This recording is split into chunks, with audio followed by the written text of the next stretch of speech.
Olá, sejam todos muito bem-vindos ao primeiro episódio do Cabana Cast por Andréa Miranda, o novo canal da Cabana Móveis, onde iremos debater sobre assuntos relacionados à arquitetura, design e brasilidade.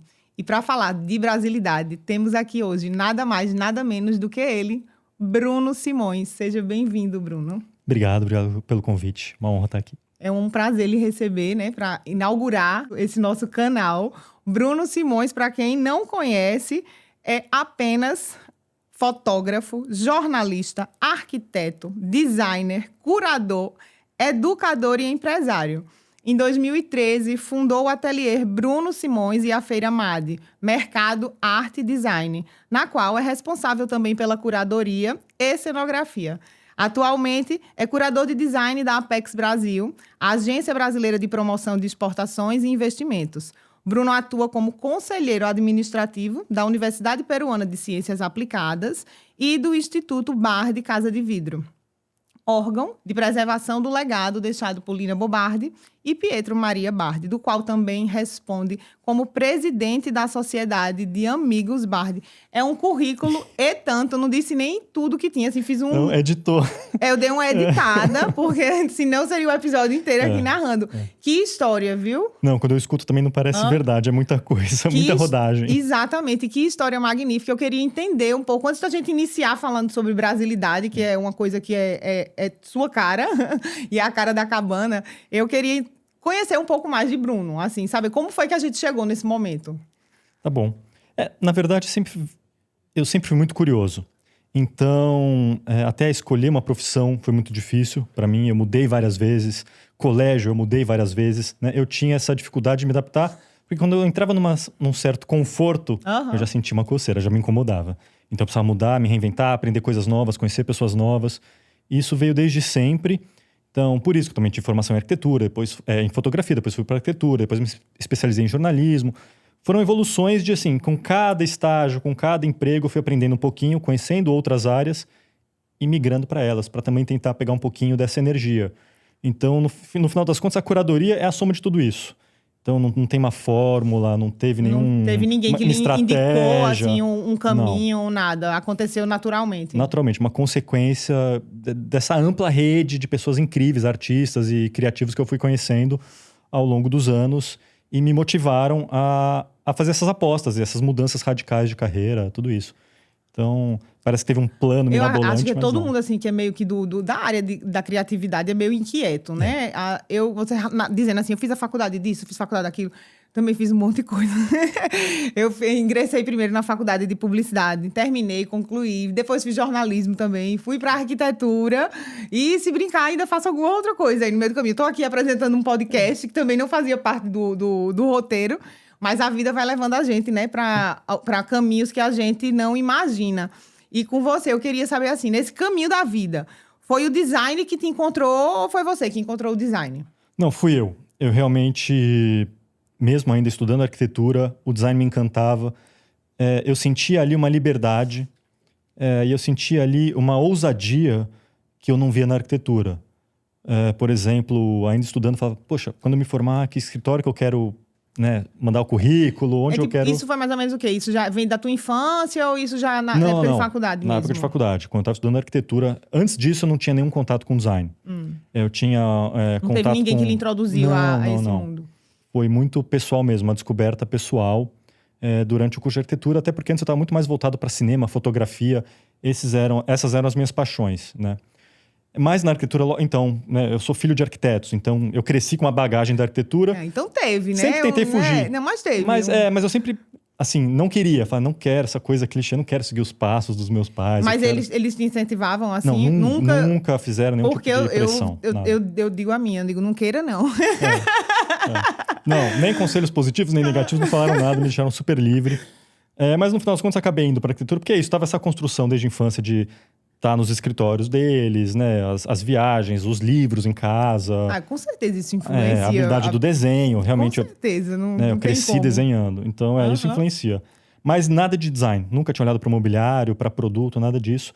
Mas realmente foi uma certa frustração na época da faculdade de arquitetura de ver como a coisa estava ali morna, assim, sabe? Eu sentia muita pouca ousadia, então eu falava, caramba, mas eu não quero me formar, entrar nesse mercado e fazer mais do mesmo, fazer o que estão fazendo por aí. Poxa, desde a faculdade, você já se interessou mais por desenho de mobiliário do que por projeto de arquitetura, assim, mais convencional? Eu me interessava por projetos onde eu pudesse trazer algo novo, onde eu pudesse soltar a mão mesmo, assim, ser mais livre. E na arquitetura não via espaço, até pelos professores, né, muito rigorosos, de uma escola modernista. Então isso me incomodava um pouco. E no design eu vi que não estava ninguém olhando para ele, estava com ali né, meio esquecido, meio de canto naquele momento, né, comecinho dos anos 2000. E eu falava, poxa, aqui tem um universo enorme para explorar, né, e tinha uma investigação que eu sempre, tipo, eu vivia nas bibliotecas, então eu ia descobrindo os nomes, assim, completamente autodidata no mundo do design. E naquela época, assim, acredito não, né? Falo com propriedade, que eu também vivi nessa época de livro. Era mais difícil de pesquisar, assim. Hoje é muito fácil a gente ter acesso a design, a pesquisar sobre a história do mobiliário, de um design, de um artista, de tudo. Antigamente, realmente, você deve ter caído em campo pesado. Era um trabalho quase de arqueologia, né? Você ficar ali investigando os livros e buscando em sebos, né? Inclusive, porque nem o mercado editorial estava olhando para isso, né? Então, era muito difícil achar informação nova. Então, acho que a falta de informação foi que te fez olhar para o mercado, para essa área de design autoral? Eu acho que sim, porque virou realmente um hobby. Estudar design virou um passatempo meu, assim. Então, eu acho que foi natural. E também, quando eu comecei a trabalhar com arquitetura, depois de formado, eu já era automaticamente atraído para as decisões de design. Queria participar do processo criativo de móveis customizados para os projetos, né? Tentava trabalhar essa escala o máximo que eu podia. Então, hoje tu ocupa, assim, um lugar de muita importância, né? Para o nosso mercado. Como é que você enxerga, assim, o design brasileiro? Como é que ele é enxergado lá fora, né?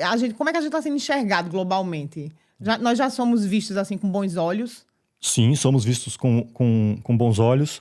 Eu acho que o mais importante, assim, o nosso design moderno, década de 40 até a década de 70, 80, sempre foi muito bem quisto, no mundo inteiro, né? Sempre foi muito importante, principalmente pela importância do jacarandá, né? Na nossa movelaria, na nossa cultura, os nomes, né? Que criaram esse mercado e, né, trouxeram os olhares para o jacarandá e para a nossa riqueza natural no Brasil. Então, esse design já era muito respeitado no mundo inteiro. E eu sou de uma geração que realmente não tinha espaço no mercado, né? Então, eu acho que a minha batalha sempre foi pelo contemporâneo. Então, eu acho que, assim, já são pelo menos uns 15 anos defendendo o design contemporâneo brasileiro. E nesse nicho, eu tenho visto uma evolução enorme de uns 10 anos para cá. O design contemporâneo brasileiro, você acredita que o que é que faz, hoje o principal elemento, teria alguma coisa em destaque que você olhasse a peça e disse assim, isso aqui é do Brasil? Tem alguma coisa assim que... Tem algumas. Algum elemento, ou algum material, ou algum traço específico assim do brasileiro? Ou... Eu acho que é uma soma de tudo isso que você mencionou, porque primeiro a gente tem a maior diversidade de madeiras do mundo. Então a gente consegue trabalhar tons que em muitos lugares nem imaginam ser possível obter com a madeira, né? É verdade. Esse atingimento, principalmente nas feiras internacionais, na Semana de Design de Milão que eu faço, com a Apex, as pessoas falam, nossa, mas essa madeira, que tinta você usou para ficar roxa, ficar avermelhada? Não, é a cor da madeira. Então, assim. Eu acho que isso já é uma assinatura muito forte nossa, histórica. E a gente tem realmente essa menção sua do traço, é muito importante, porque o nosso traço é livre. Eu acho isso muito bonito. A gente nunca se reprimiu no desenho do móvel. Então, a gente sempre exagerou nas proporções, nas formas, sempre se sentiu muito livre e desapegado dessa ideia tão pragmática da função do móvel, né?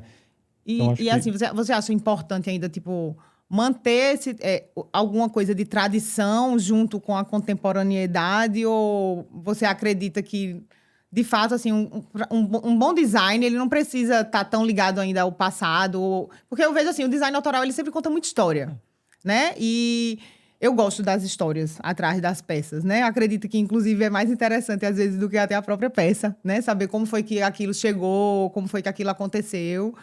E eu queria saber se tem algum elemento da cultura brasileira que você acredita que ainda não recebeu um protagonismo, assim, que merece dentro do mercado do design. Sim, tem vários. Eu acho que o legal do momento que a gente está vivendo hoje, do reconhecimento dessa nova geração de designers, é justamente que a gente está dando espaço para uma nova geração, uma ampla geração de designers, contar suas histórias, das suas regiões, né, da sua cultura local.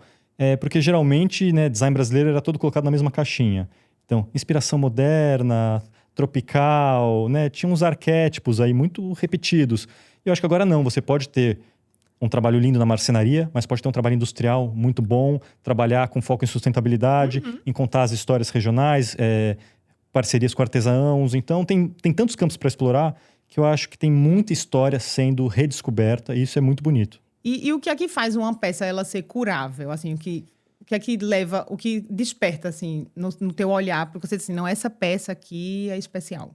Boa pergunta, essa é ótima. Eu acho que, assim, é uma somatória, porque aquilo que eu estava te contando da função do móvel, tudo bem, forma e função, a gente sempre escutou essa história, mas a emoção é fundamental. E quando o móvel, mesmo sem você saber a história do produto, sem saber quem desenhou, ele te transmite alguma coisa, né? Existe essa conexão emocional com o objeto, né? E eu acho que é uma somatória de tudo isso, porque daí você se sente interessado em se aproximar, tocar, perguntar de quem é, ouvir essa história, ouvir o processo envolvido na criação, na fabricação. Então, eu acho que, assim, dependendo da exposição que você está montando, do evento, né, o foco da mostra, você vai seguir um caminho mais industrial, mais artesanal. Mas o importante é realmente ter uma história por trás. É o que você falou, o processo, às vezes, é mais interessante do que o produto. Eu sempre me encanto por processo, assim. Pode ser processo de tudo. Pra mim, não tem nada mais encantador até do que entrar numa fábrica. Posso ficar horas assistindo ali aquelas esteiras passando, aqueles processos. É muito bonito. O processo me encanta mesmo. Inclusive, eu queria entender como é que funciona esse processo de curadoria, né? Assim, tipo, como é que funciona? Do zero, assim, você chegou, conheceu o artista, conheceu a peça. Aí como é que funciona tudo? A abordagem, o que é que você faz? Como é seu trabalho como curador? Como é que você auxilia? Porque a palavra curador vem de cuidar, né? Isso. De curar. Então, Isso. eu queria entender um pouco como é esse cuidar de Bruno Simões. Eu sempre, né, quando perguntam da curadoria, eu falo assim, na verdade, o meu interesse está nas pessoas. Que justamente curadoria vem de cuidar. E eu escolhi cuidar das pessoas, cuidar das relações. Me interessa muito mais saber a inquietude, o caos mental do designer, do criativo, visitar ele no estúdio, para mim é fundamental, do que de fato avaliar o produto ou quantos prêmios aquele produto venceu. Nada disso me interessa pessoalmente. Então eu acho que a minha curadoria nasce de relações, nasce desse interesse pela pessoa que está criando o móvel. E a partir daí, obviamente, eu sou muito do físico, assim, eu preciso estar nos lugares, eu preciso rodar o Brasil, visitar, conhecer. E eu vou criando essa rede de relacionamento e eu vou entendendo sinergias entre criativos de diferentes regiões, materiais que eles estão explorando, tipologias. E aí vão nascendo ideias de exposição na minha cabeça. E eu vou deixando elas curarem até a hora de pôr para circular. Existe esse... De que horas é esse? Tem esse...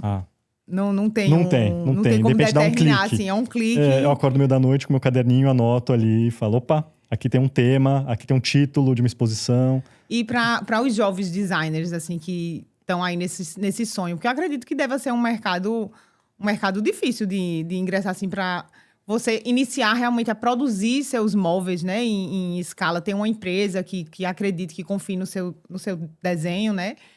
Para quem está começando, assim, por onde iniciar?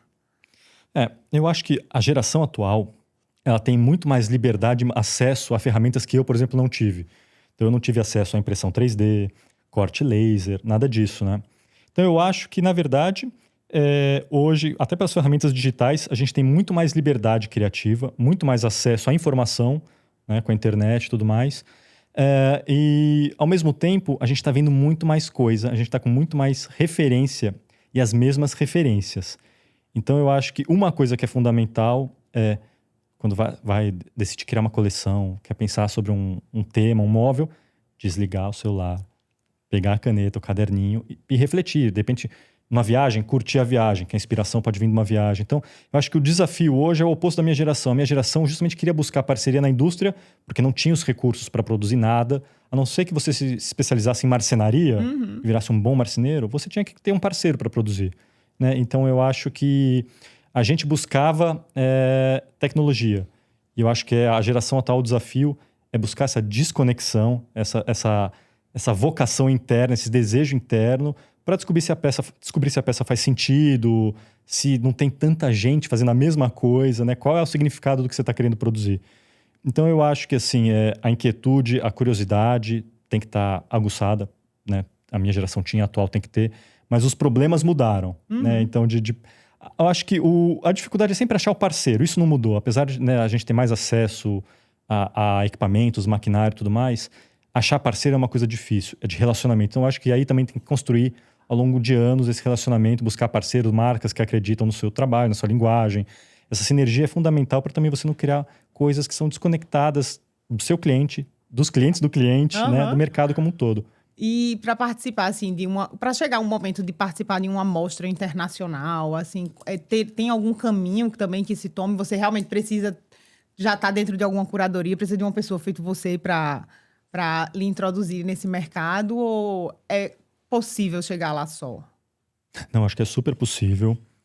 Eu acho que o papel do curador é ajudar na promoção, na divulgação, né, desses nomes.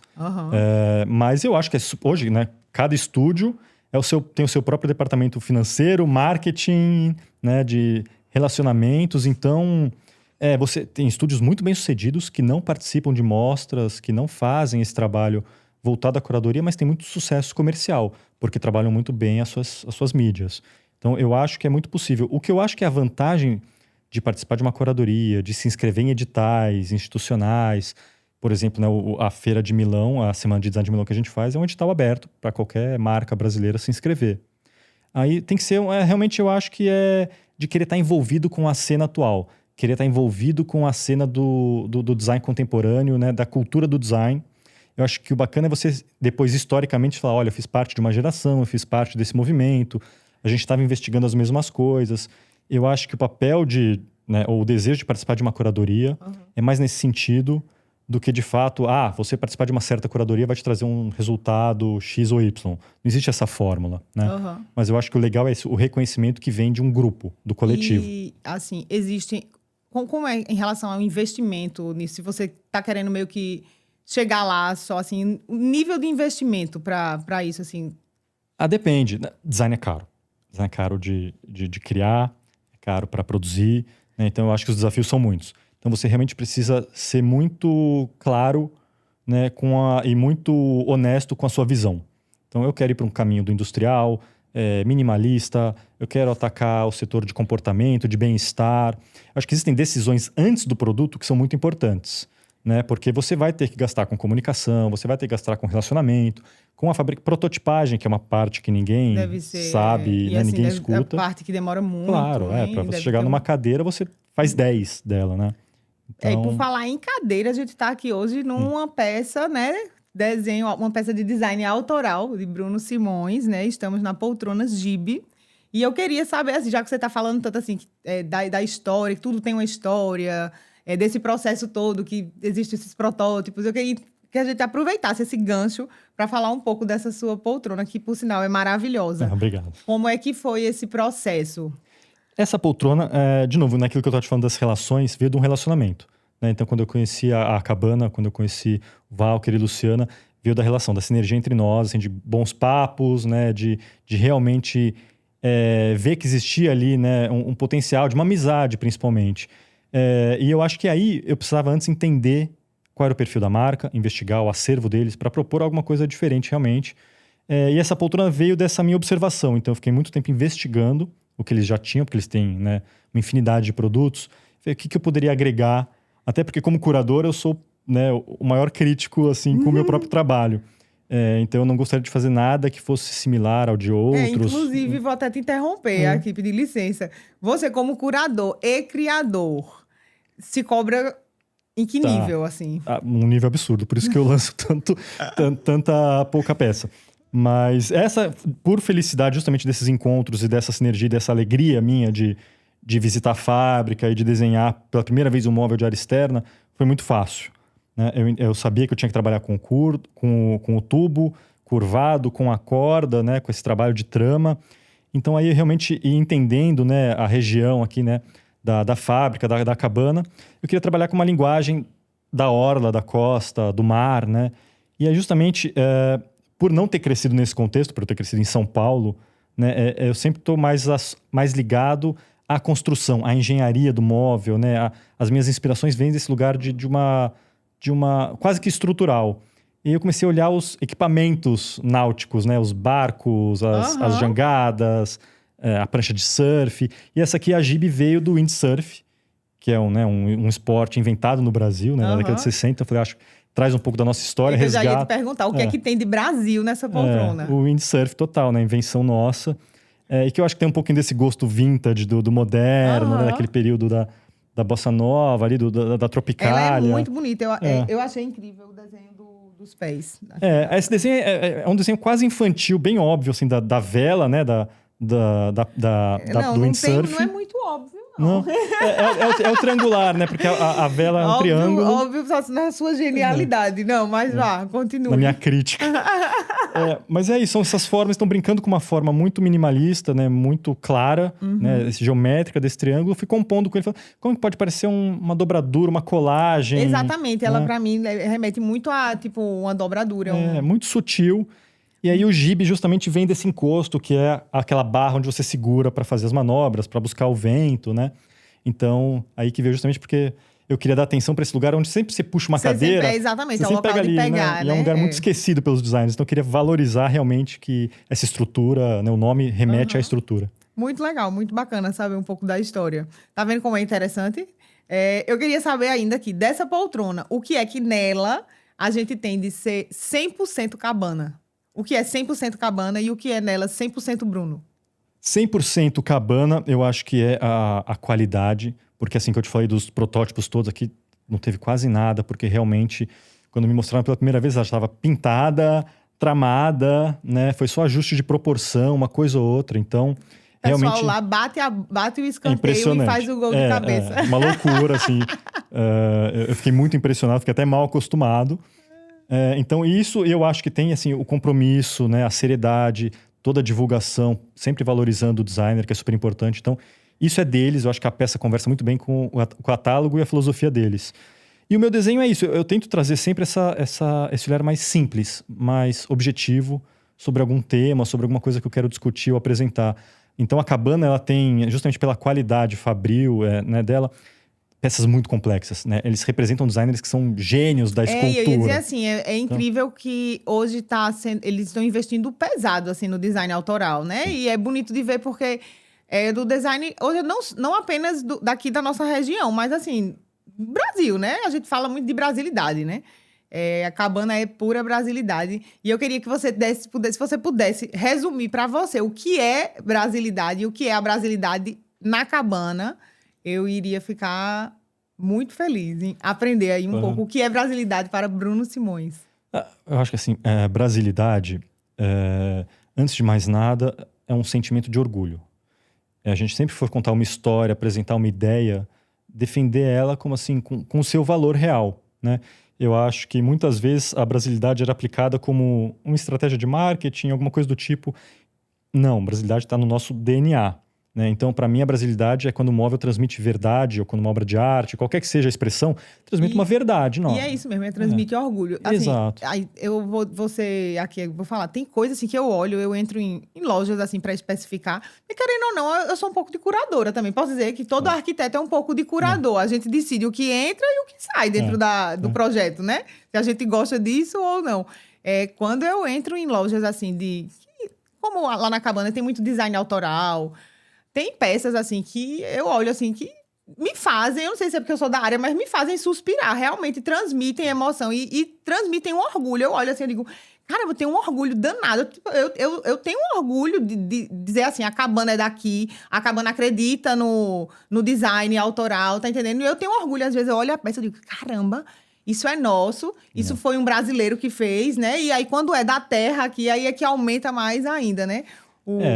Eu sou de uma geração que assim, os designers davam nome em inglês para as peças. Eu falava que bobagem, buscava inspiração na Itália. Um monte de peça brasileira com nome italiano. Não entendo nada disso, assim, por quê? Sabe, é isso, tem realmente valorizar o orgulho, porque daí a peça já nasce tímida, já nasce, olha, eu sou um design brasileiro, mas na verdade eu acho que o meu móvel tá mais pro estilo europeu, assim, ele só vai ser reconhecido na Europa, ou, sabe? Então eu acho que isso aí já começa errado.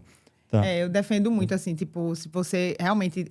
eu gosto muito de trazer cor para dentro dos meus projetos. Gosto muito de trazer alguma peça, pelo menos se o cliente... Eu sei que o design autoral ainda algumas peças ainda são caras, né? Um pouco mais difícil o acesso. Mas eu sempre tento pontuar. Pelo menos um ponto, assim. Se eu não puder ter tudo, pelo menos um ponto ali que eu possa ter dentro do projeto, né? Porque é fundamental brincar com a escala. Você pode ter um vaso, um centro de mesa, né? Uma fruteira de um design autoral. Exatamente. Não quer dizer que seu sofá precisa ser autoral, nada disso. Exatamente. Né? Mas você tem que compor com elementos da nossa cultura, né? Isso é fundamental, porque senão você tem uma casa que parece que você tá na Grécia. Uma casa meio que sem alma, né? Exato. Eu acho que é isso, assim, a brasilidade pra mim, assim, reflete muito nisso. Seria a alma, trazer alma, né? Hoje em dia, eu tenho visto muito isso até depois de pandemia, falando até assim no meu âmbito como arquiteta mesmo. Pós-pandemia, eu notei muito a necessidade das pessoas de se reconectar, né? Se reconectar com suas origens mesmo. Eu comecei a sentir a necessidade dos clientes virem com necessidades que antes a gente meio que não via muito, de espaços de convivência, né?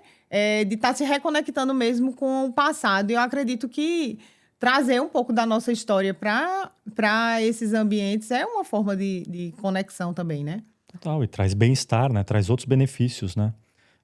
Eu acho que, né, uma das coisas curiosas, né, daquele momento terrível da pandemia foi essas pessoas entenderam o quão desconfortáveis elas estavam nas próprias casas. Exato, é exatamente isso. Assim, assim, o que eu tô fazendo aqui? Eu tô com esse design aqui que eu peguei do Pinterest. Isso aqui não sou eu, não é Brasil, não aquece, né? E aí a gente começa a ter realmente esses ambientes com alma, com espírito, né? De novo, e com a cara de quem é o dono do ambiente. Eu acredito que não pode ter a cara do arquiteto, né? Acho que tem que ter sim, né? Você fez uma cara assim, tem alguns traços, né? Mas acho que tem que ser a cara do dono mesmo.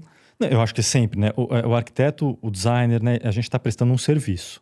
A gente tem que saber ouvir, né? A gente tem que ser criativo, propor ideias ousadas, criar um pouco de caos ali na relação, né, com o cliente, mas tem que saber ouvir, né? Entender as necessidades dele. Tá, Bruno. E ainda aí, nessa parte toda sua de curadoria... Tem alguma peça, qual a sua peça queridinha? Você tem alguma peça sua que é queridinha sua, assim, de tipo, essa aqui eu vou botar embaixo do meu braço e vou levar comigo? Mas minha não, desenho meu? Não. Não, vou querer. Não, um desenho seu. meu não. Não, agora você deu a ideia, eu quero. Não. Um desenho seu e um desenho de outro. Não, terceiro. Não, se no incêndio eu tivesse que resgatar uma coisa, né? Tipo, não seria a minha peça, seria a última minha. Não, a minha eu não vou falar. Mas de terceiros, não sei, eu tenho muitas coisas que eu admiro. Eu sou um pouco de acumulador. Então, eu sou um colecionador bem voraz de design. Eu tenho algumas peças queridas. Imagino. Pra mim é muito difícil escolher uma. Já fizesse alguma coisa assim, já abriu sua casa pra... Já abri uma vez pra uma revista. Pra uma revista? Mas... Aí, quem quiser ver mais sobre ela, a gente consegue encontrar? Tá, foi uma revista, acho que tem uns 2 anos. Se tiver um linkzinho, a gente deixa. Eu deixo. Mas agora também já me mudei. Na verdade, é isso. A minha casa se desmembrou em algumas, porque eu tenho peças que moram num depósito. Que, assim, realmente eu não escolho o design pensando no ambiente ou pensando numa necessidade minha. É realmente uma conexão. Eu preciso dessa peça, eu preciso que ela faça parte desse meu acervo, desse meu repertório. Então, tem peças que estão no Rio, tem peças que estão na minha casa de São Paulo, tem peças que estão nesse depósito. Eu vou trocando, eu vou fazendo uma curadoria pessoal ali das... Tá, mas tu me respondesse qual era a peça? Não respondi, eu fugi. Eu dei uma volta enorme para não chegar em lugar nenhum.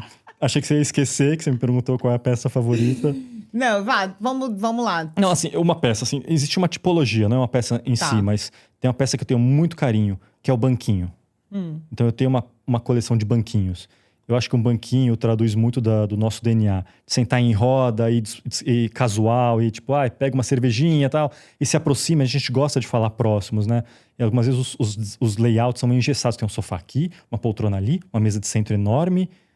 Sempre tem um banquinho solto que a gente arrasta pra ficar mais perto, pegar na pessoa. No fim, quem resolve tudo é um banquinho, né? Banquinho. Vamos pegar um negócio ali em cima, sobe no banquinho. Eu acho o banquinho maravilhoso. Vamos amarrar um cadastro, um sapato tá muito baixo, senta no banquinho. Então, acho que seria um banquinho caipira, assim, um banquinho caipira pra mim. Então a gente já vai perfeito. ficar aqui, uma solicitação pra você desenhar um banquinho pra gente. Hein? Tá vendo? Que tal? Vou. Então, eu vou desenhar. Não sei se vai ser rápido, mas eu prometo que eu vou desenhar. A gente podia desenvolver mais peças para essa linha Ghibli. Com Não era? certeza. Já tem Aí, ó, algumas ideias. Já tem algumas O ideias. próprio Walker já andou provocando. Você também tem outra peça. Quais peças a mais você tem assinado aqui pela Cabana? Você tem a bote. A Bote, a Ghibli e a Bote. Então, ano passado eu desenhei essa coleção, que eles ampliaram da poltrona para uma namoradeira agora. E esse ano eu lancei a Bote, também versão Que também vem poltrona versão e sofá, né? Isso.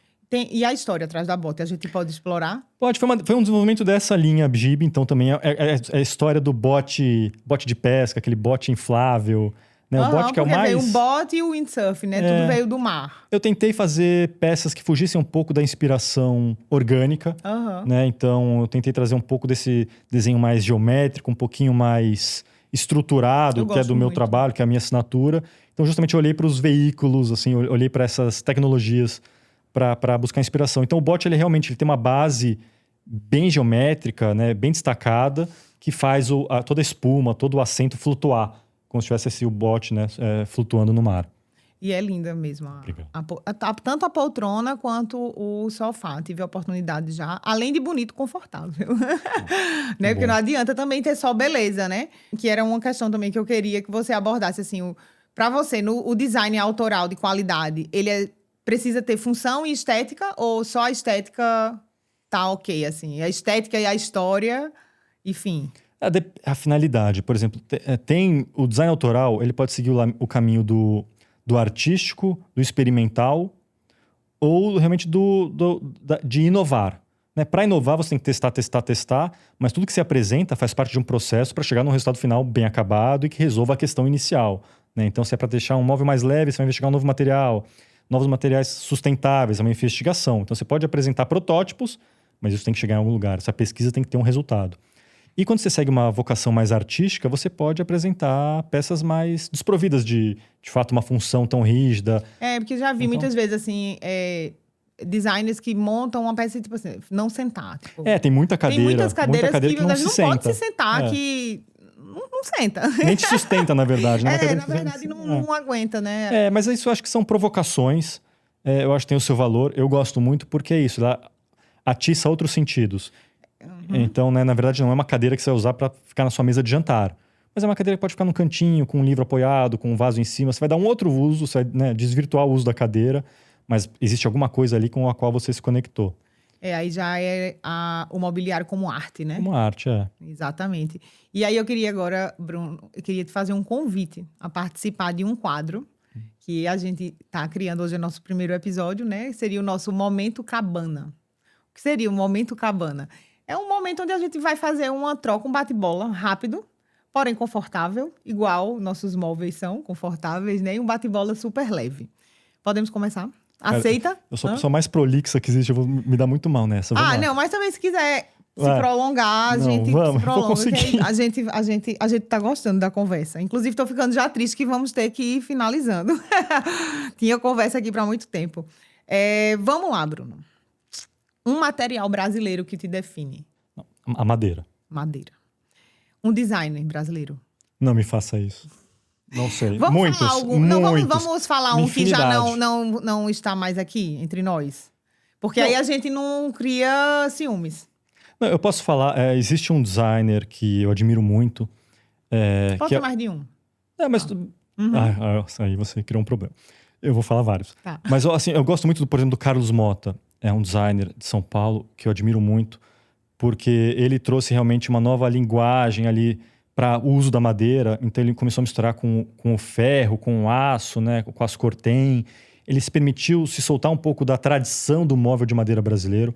E eu acho que ele tem uma peça genial, que é muito pouco conhecida entre as pessoas hoje, que é a cadeira São Paulo, que era a ideia de ter um móvel que você comprava numa caixa e montava, todo de encaixe, simples, objetivo, barato, democrático, né, que é um pouco por exemplo, são os valores que estavam na Lina Bobardi, que é outra que eu acho que assim, indispensável, que seria, né, a principal referência para mim, e que sempre buscou isso, o design vernacular, ligado à cultura, usando materiais e técnicas manuais da região, né, então sempre foi muito voltado a uma verdade, né, uma honestidade.